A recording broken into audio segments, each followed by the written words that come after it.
Guys, सभी का स्वागत है करंट अपडेट यूट्यूब चैनल में। तो आज हम देखेंगे सब 26 मई की सभी इंपॉर्टेंट करंट अफेयर क्वेश्चन और उसके रिगार्डिंग फैक्ट। सबसे पहले सॉरी क्योंकि मैंने 2 दिन वीडियो अपलोड नहीं किए, सम टेक्निकल इशू आया था उसकी वजह से मैंने अपलोड नहीं किए। लेकिन अभी बैक टू पवेलियन आ जाते हैं और शुरू करते हैं आज के करंट अफेयर क्वेश्चन। ठीक है, उससे पहले अभी तक आपने मेरे चैनल को सब्सक्राइब नहीं किया तो नीचे सब्सक्राइब का बटन है, उसको प्रेस कर दीजिए। ठीक है, तो चलिए चलते अपने नेक्स्ट क्वेश्चन की तरफ। तो फर्स्ट क्वेश्चन है, हाल ही में राष्ट्रमंडल दिवस कब मनाया गया है? राष्ट्रमंडल दिवस हाल ही में मनाया गया है 24 मई को। ठीक है, इसका आंसर क्या होगा? सी 24 मई। अब ये राष्ट्रमंडल दिवस कब क्यों मनाया जाता है? ये मनाया जाता है क्योंकि रानी विक्टोरिया थी, उनका जन्मदिन है 24 मई 1819 को उनका जन्म हुआ था। ठीक है, 24 मई को उनका जन्मदिन भी मनाया जाता है, इसकी वजह से 24 मई को राष्ट्रमंडल दिवस मनाया जाता है।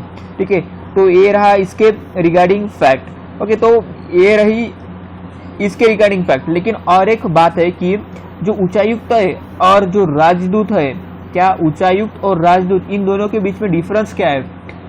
तो जहां जहां ब्रिटिश की बस्तियां रही, मतलब जहां जहां अंग्रेजों ने शासन किया, उन देशों को कहा जाता है कॉमनवेल्थ देश। क्या? कॉमनवेल्थ देश।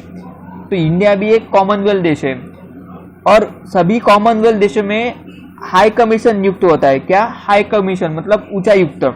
ठीक है, और जो जहां पे ब्रिटिश शासन नहीं था वहां पे नियुक्त होता है एम्बेसिडर्स मतलब राजदूत। तो ये रहा डिफरेंस। तो जहां जहां पे ब्रिटिश सत्ता थी वहां पे हाई कमीशन रहता है और जहां पे ब्रिटिश सत्ता नहीं है वहां पे रहते राजदूत। ये रहा सबसे बड़ा इंपॉर्टेंट डिफरेंस है ये। ठीक है, इसको ध्यान में रखना। अभी हाल ही में इंडिया, अब अगर हम बात करें पूरे वर्ल्ड की, तो टोटल 54 हाई कमीशन है। कितने? 54 हाई कमीशन मतलब कॉमनवेल्थ देश है। तो ये ध्यान में रखना। ठीक है, तो ये रहे सभी फैक्ट्स इसके रिगार्डिंग। अगर आपको वीडियो अच्छा लग रहा है तो नीचे सब्सक्राइब का बटन है, उसको प्रेस कर दीजिए। ठीक है, तो चलिए चलिए नेक्स्ट क्वेश्चन की तरफ।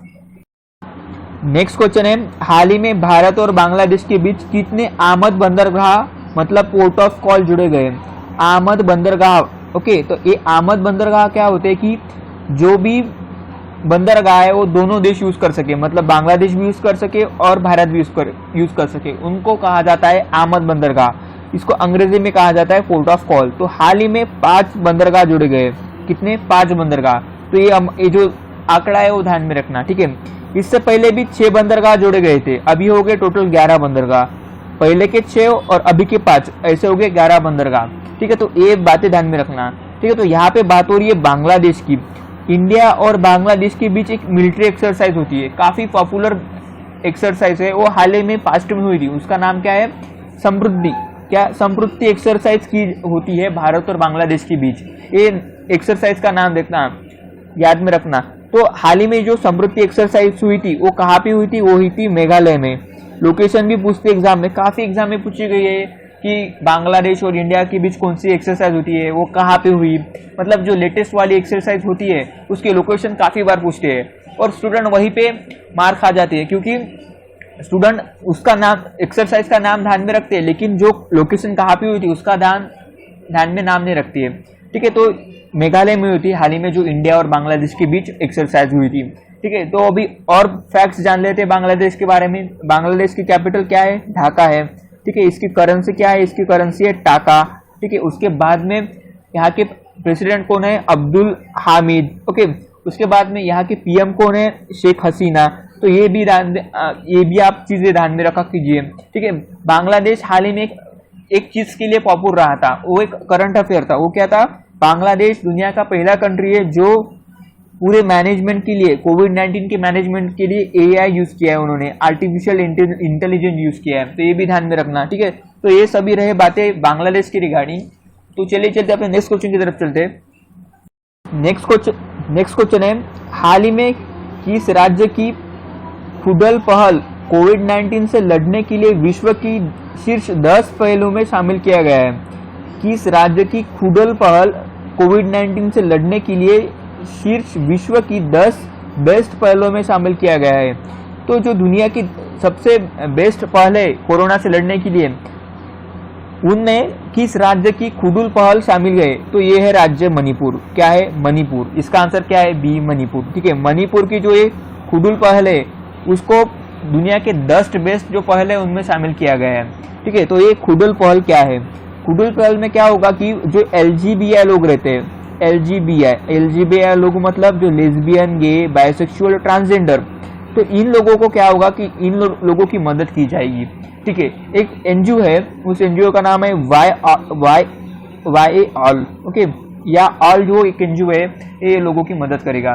ठीक है, तो इस वजह से जो मणिपुर राज्य है वो 10 विश्व के 10 शीर्ष जो पहले उसमें शामिल किया गया है। ठीक है, तो यहाँ पे बात हो रही है मणिपुर की। मणिपुर की राजधानी क्या है? इम्फाल, और यहाँ की CM कौन है? N वीरेंद्र सिंह। ठीक है, उसके बाद में यहाँ के गवर्नर कौन है? नजमा हेपतुलक। क्या है उनका नाम? नजमा हेपतुलक। तो ये सभी बातें आप ध्यान में रखिए। ठीक है, तो अगर आपको वीडियो अच्छा लग रहा है तो नीचे सब्सक्राइब का बटन है उसको प्रेस कर दीजिए। ठीक है, तो चलिए चलते नेक्स्ट क्वेश्चन की तरफ। नेक्स्ट क्वेश्चन है, हाल ही में विश्व की सबसे अधिक वेतन पाने वाली महिला एथलीट कौन बनी है? विश्व की सबसे अधिक वेतन पाने वाली एथलीट बनी है हाल ही में नाओमी ओसाका। क्या नाम है इनका? Naomi Osaka. एक जापानीज टेनिस प्लेयर है। क्या है? एक जापानीज टेनिस प्लेयर। उन्होंने हाल ही में जो सेरेना विलियम्स है उसको पीछे रखकर विश्व की सबसे अधिक वेतन पाने वाली महिला एथलीट बनी है। क्या नाम है उनका? Naomi Osaka. तो इसका आंसर क्या है? B, Naomi Osaka. ठीक है, तो यहाँ पे ये है जापान की। तो जापान के रिगार्डिंग एक कुछ फैक्ट्स देख लेते हैं। जापान की राजधानी क्या है? टोक्यो है। ठीक है, यहाँ की करेंसी क्या है? येन। यहाँ की PM कौन है? यहाँ की PM है शिंजो आबे। ओके, और एक पॉपुलर क्वेश्चन पूछा जाता है एग्जाम में कि जो जापान की संसद है उसको क्या कहा जाता है? उसका आप आंसर मेरे को कमेंट बॉक्स में लिख के बताना कि जापान की संसद को क्या कहा जाता है। ठीक है, जैसे इजराइल की संसद को कहा जाता है नेसेट, तो जापान की संसद को क्या कहा जाता है? इसका आंसर मेरे को आप कमेंट बॉक्स में बताना। ठीक है, तो चलिए चलते नेक्स्ट क्वेश्चन की तरफ। नेक्स्ट क्वेश्चन है, हाल ही में मोहित बघेल का निधन हुआ है, वह कौन थे? मोहित बघेल एक पॉपुलर अभिनेता थे। कौन अभिनेता? इनके हाल ही में 26 साल की उम्र में इनका निधन हुआ है। ठीक है, तो इसका आंसर क्या है? बी, अभिनेता। ठीक है, चलिए चलते नेक्स्ट क्वेश्चन की तरफ। तो नेक्स्ट क्वेश्चन है, हाल ही में किस देश ने ओपन स्काई संधि से बाहर होने की घोषणा की है? ओपन स्काई संधि से बाहर होने की घोषणा हाल ही में की अमेरिका ने। इसका आंसर क्या है? ए, अमेरिका। तो अब ये ओपन स्काई संधि क्या है? ये ओपन स्काई संधि का मीनिंग ये रहता है कि ये संधि, इस संधि में क्या है मैं आपको बताता हूँ कि एक देश दूसरे देश के ऊपर क्या है ये नजर रख सकता है। स्काई से मतलब आकाश से एक देश दूसरे देश के ऊपर नजर रख सकता है, लेकिन विदाउट वेपन। क्या? विदाउट वेपन ये नजर रख सकता है। ये है ओपन स्काई संधि। ठीक है, तो इससे अमेरिका भी बाहर हो गया है। तो यहाँ पे बात हो रही अमेरिका की। अमेरिका हाल ही में एक पॉपुलर करंट अफेयर के लिए जाना जा रहा है, और उसकी पॉपुलर करंट अफेयर जो एग्जाम में पूछा जा सकता है कि अमेरिका ने हाल ही में जो चाइना की पूरी कंपनियां हैं उनको अपने जो स्टॉक एक्सचेंज है उससे डीलिस्टेड कर दिया है। किस देश की कंपनी को डीलिस्टेड कर दिया है अपने स्टॉक एक्सचेंज में से? चाइना की जितने भी कंपनियां हैं उसको डीलिस्टेड कर दिया है। तो ये भी आपको ध्यान में रखना चाहिए। ठीक है, तो चलिए चलते नेक्स्ट क्वेश्चन की तरफ। नेक्स्ट क्वेश्चन है, हाल ही में जारी केयर रेटिंग के अनुसार वित्त वर्ष 2021 में भारत के कच्चे तेल के आयात में कितने प्रतिशत की गिरावट की संभावना है? 2021 के लिए भारत के कच्चे तेल के आयात में कितने प्रतिशत गिरावट की संभावना है? इसका आंसर है ए, 8.6%। सॉरी, इसका आंसर है 8.9%। 8.9% की गिरावट हो सकती है भारत के कच्चे तेल के आयात में। तो ये किसने जारी किया है? केयर रेटिंग्स ने। तो ये आप ध्यान में रखना, किसने जारी किया है, कितने % जारी किया है, ये दोनों भी चीजें काफी इंपॉर्टेंट रहती है एग्जाम पॉइंट ऑफ व्यू। ठीक है, तो इसका आंसर क्या है? सी, 8.9। ये क्यों हुआ है? लॉकडाउन की वजह से जो डिमांड है, जो कंजम्पशन है तेलों का, काफी लोग घर पे ही है, गाड़ियां घर पे है, फैक्ट्रियां बंद है, इसकी वजह से क्या है कि जो कंजम्पशन है वो कम हुआ है, और कंजम्पशन अगर कम हुआ तो उसकी वजह से क्या होता है? आयात में कमी आ जाती है। तो इसका आंसर क्या है? सी, 8.9। ठीक है, तो चलिए चलते नेक्स्ट क्वेश्चन की तरफ। नेक्स्ट क्वेश्चन है, हाल ही में किस देश के टेनिस खिलाड़ी एल्से कूपर का निधन हुआ है? एल्से कूपर का निधन हुआ है, वो किस देश से थे? वो थे ऑस्ट्रेलिया से। इसका आंसर क्या है? B, Australia. एक काफी जाने माने टेनिस प्लेयर थे, तो इनका हाल ही में निधन हुआ है। ठीक है, तो यहाँ पे बात हो रही है ऑस्ट्रेलिया की। ऑस्ट्रेलिया की रिगार्डिंग हम कुछ फैक्ट देख लेते हैं। ये जो ऑस्ट्रेलिया है इसकी राजधानी क्या है? इसकी राजधानी है कैनबेरा। ठीक है, तो ये रहा फर्स्ट फैक्ट। इसकी करेंसी क्या है? इसकी करेंसी है ऑस्ट्रेलियन डॉलर। क्या है? Australian dollar. ये भी ध्यान में रखना। ठीक है, यहाँ के PM कौन है? यहाँ के PM है स्कॉट मॉरिस। ये भी आपको ध्यान रखना चाहिए। उसके बाद में ऑस्ट्रेलिया को कैपिटल ऑफ गेम्स कहा जाता है, वर्ल्ड कैपिटल ऑफ गेम्स कहा जाता है, मतलब जो जितने भी खेल होते हैं उसकी कैपिटल कहा जाता है ऑस्ट्रेलिया को। ये क्यों कहा जाता है, इसके पीछे एक रीजन है कि यहाँ की जो 60 to 70% पॉपुलेशन है वो गेम्स में इन्वॉल्व रहती है, इसकी वजह से इसको capital of world of games कहा जाता है, मतलब गेम्स की राजधानी कहा जाती है। तो ये भी आपको ध्यान में रखना चाहिए, ठीक है। तो चलिए चलते नेक्स्ट क्वेश्चन की तरफ। नेक्स्ट क्वेश्चन है, हाल ही में किसने आरामदायक फेस मास्क विकसित किया है? किसने आरामदायक फेस मास्क विकसित किया है? हाल ही में CENS ने ये फेस मास्क विकसित किया है। किसने? CENS ने। तो यहाँ पे CENS की बात हो रही है, तो इसका लॉन्ग फॉर्म क्या है? इसका लॉन्ग फॉर्म है centre for nano and soft material science. क्या है? Centre for nano and soft material science, ये इसका लॉन्ग फॉर्म आपको ध्यान में रखना चाहिए। नेक्स्ट क्वेश्चन है, हाल ही में किस राज्य सरकार ने उद्यमिता के लिए युवाओं को प्रोत्साहित करने के लिए स्टार्टअप फंड शुरू किया है? किस राज्य सरकार ने उद्यमिता के लिए युवाओं को प्रोत्साहित करने के लिए स्टार्टअप फंड शुरू किया है? हाल ही में उत्तर प्रदेश की सरकार ने ये जो स्टार्टअप फंड है वो शुरू किया है। किस सरकार ने? उत्तर प्रदेश में। इसका आंसर क्या है? बी, उत्तर प्रदेश, ठीक है। तो इसमें यहाँ पे बात हो रही है उत्तर प्रदेश की। तो उत्तर प्रदेश की रिगार्डिंग हमने काफ़ी करंट अफेयर फैक्ट देखे, उसको एक बार रिवाइज कर लेते हैं ताकि आपके दिमाग में अच्छे से बैठ सके। तो first geotech community kitchen launch करने वाला जो उत्तर प्रदेश है फर्स्ट राज्य बना था। किसके साथ में इस उत्तर प्रदेश ने शुरू किया था? ये किया था गूगल के साथ, ओके, ठीक है। नेक्स्ट क्या है? वर्चुअल अदालत के जरिए सुनवाई करने वाला उत्तर प्रदेश पहला राज्य बना था। दूसरे राज्य प्रवासी राहत मित्र ऐप और प्रवासी कवच, ये दोनों ऐप उत्तर प्रदेश की सरकार ने लॉन्च किए थे। और जो रेड जोन है उसमें आरोग्य सेतु ऐप अनिवार्य करने वाला जो सरकार है वो उत्तर प्रदेश की सरकार है। तो ये चारों भी चीज़ें आपको ध्यान में रखनी चाहिए। और अगर कुछ डिटेल में फैक्ट देखें तो उत्तर प्रदेश की राजधानी है लखनऊ, यहाँ के CM है योगी आदित्यनाथ और यहाँ की जो गवर्नर है वो आनंदीबाई पटेल, ठीक है। ये भी आपको बातें ध्यान में रखनी चाहिए, ठीक है। तो चलिए चलते नेक्स्ट क्वेश्चन की तरफ। नेक्स्ट क्वेश्चन है, हाल ही में केविन मेयर किस कंपनी के नए CEO नियुक्त हुए हैं? नए CEO नियुक्त हुए केविन मेयर हाल ही में टिकटॉक के नए CEO बने हैं केविन मेयर। तो इनका नाम है केविन मेयर, ये आपको ध्यान में रखना चाहिए, ठीक है। तो ये टिकटॉक की शुरुआत कब हुई थी? टिकटॉक की शुरुआत हुई थी 2016 में। ये भी इसकी जो इस्टेब्लिशमेंट डेट है आपको एग्जाम पॉइंट ऑफ व्यू काफ़ी इंपॉर्टेंट है, ठीक है। तो चलिए चलते नेक्स्ट क्वेश्चन की तरफ। नेक्स्ट क्वेश्चन है, हाल ही में किस देश ने अपना नए स्पेस ऑपरेशन स्क्वाड्रन लॉन्च किया है? किस देश ने अपना नए स्पेस ऑपरेशन स्क्वाड्रन लॉन्च किया है? हाल ही में जापान ने उनका जो स्पेस ऑपरेशन है स्क्वाड्रन उनको लॉन्च किया है। तो जापान के रिगार्डिंग मैंने पिछले जो क्वेश्चन था उसमें काफ़ी सारे फैक्ट बता दिए हैं, ठीक है। वही फैक्ट आपको यहाँ पे इंपॉर्टेंट है, तो उसको एक बार से फिर से रिवाइज कर लेना, वीडियो पॉज करके उसको एक बार से फिर से रिवाइज कर लेना, ठीक है। तो चलिए चलते नेक्स्ट क्वेश्चन की तरफ। नेक्स्ट क्वेश्चन है, हाल ही में संयुक्त राष्ट्र में भारत के नए स्थायी प्रतिनिधि के रूप में किसने पदभार संभाला है?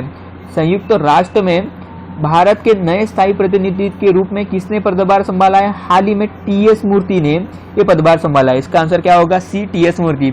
अभी ये भारत के नए स्थायी प्रतिनिधि होंगे संयुक्त राष्ट्र में, ठीक है। यहाँ पे बात हो रही है संयुक्त राष्ट्र की, मतलब यूनाइटेड नेशंस की। तो यूनाइटेड नेशन की स्थापना कब हुई थी? 24 अक्टूबर 1945 को। कब? 24 अक्टूबर 1945 को। सो इसकी वजह से जो 24 अक्टूबर है वो यूनाइटेड नेशंस डे मनाया जाता है। क्या? यूनाइटेड नेशंस डे, ये आपको ध्यान में रखना चाहिए। तो इसका जो हेडक्वार्टर है, इसका हेडक्वार्टर है न्यूयॉर्क में। और प्रेजेंट CEO कौन है? Antonio Guterres. क्या है? Antonio Guterres. तो ये भी आपको बातें ध्यान में रखनी चाहिए, ठीक है। तो चलिए नेक्स्ट क्वेश्चन की तरफ। नेक्स्ट क्वेश्चन है, हाल ही में किस कंपनी ने ऑफलाइन रिटेलर्स को ऑनलाइन प्लेटफॉर्म से जुड़ने के लिए फेसबुक के साथ समझौता किया? किस कंपनी ने ऑफलाइन रिटेलर्स को ऑनलाइन प्लेटफॉर्म के साथ जुड़ने के लिए फेसबुक के साथ समझौता किया है? हाल ही में सैमसंग ने समझौता किया है।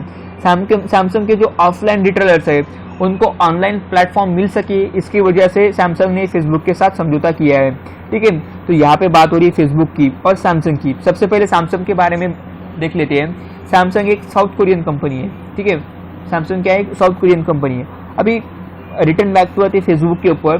फेसबुक ने भी एक पहल शुरू की थी, जो रिटेल दुकानदार है, मतलब जो रिटेल शॉप वाले हैं उनके लिए फेसबुक शॉप नाम की एक पर्ल लॉन्च की थी। उसके बाद में फेसबुक के रिगार्डिंग अगर और एक फैक्ट देखें तो फेसबुक ने एक डिजिटल करेंसी लॉन्च की थी, उसका नाम था लिब्रा। ये भी आपको ध्यान में रखना चाहिए, एग्जाम पॉइंट ऑफ व्यू काफ़ी इंपॉर्टेंट है। उसके बाद में फेसबुक ने एक आई फॉर इंडिया पर्ल भी लॉन्च की थी to fight with corona virus. और उसके पहले बी थिंक डिजिटल ये भी पर्ल फेसबुक ने लॉन्च की थी। क्या? B think digital. और हाल ही में एक इम्पॉर्टेंट करंट अफेयर हुआ था, फेसबुक ने जीफीफाई का अधिग्रहण किया था। क्या है जीफीफाई? एक एनिमेशन बनाने वाली कंपनी है, जो एनिमेशन जीआईएफ रहती वो बनाने वाली कंपनी है। फेसबुक ने उसका अधिग्रहण किया था। तो फेसबुक के सीईओ कौन है? Mark Zuckerberg. ये भी आपको ध्यान में रखना चाहिए। तो ये सभी बातें इस क्वेश्चन की रिगार्डिंग। आपको अगर वीडियो अच्छा लग रहा है तो नीचे सब्सक्राइब का बटन है, उसको जरूर प्रेस कर दीजिए। ठीक है, तो चलिए जाइए नेक्स्ट क्वेश्चन की तरफ। नेक्स्ट क्वेश्चन है, हाल ही में किस देश ने दुनिया की सबसे तेज इंटरनेट स्पीड 44.2 टीबी पर सेकंड दर्ज की गई है? कितनी? 44.2 टीबी पर सेकंड दर्ज की गई है। हाल ही में ऑस्ट्रेलिया में 44.2 टीबी पर सेकंड मतलब टेराबाइट पर सेकंड की स्पीड दर्ज हुई है। ये दुनिया की सबसे तेज इंटरनेट स्पीड है। तो इसका आंसर क्या है? B, Australia. तो ये ध्यान में रखना। ऑस्ट्रेलिया के रिगार्डिंग मैंने पिछले क्वेश्चन में इंपॉर्टेंट फैक्ट्स बता दिए, वो आप एक बार रिवाइज कर लेना। तो ये रहे 26 मई के सभी इंपॉर्टेंट करंट अफेयर क्वेश्चंस। अगर आपको वीडियो अच्छा लगा है तो नीचे सब्सक्राइब का बटन है, उसको प्रेस कर दीजिए। So that's it for today, thank you.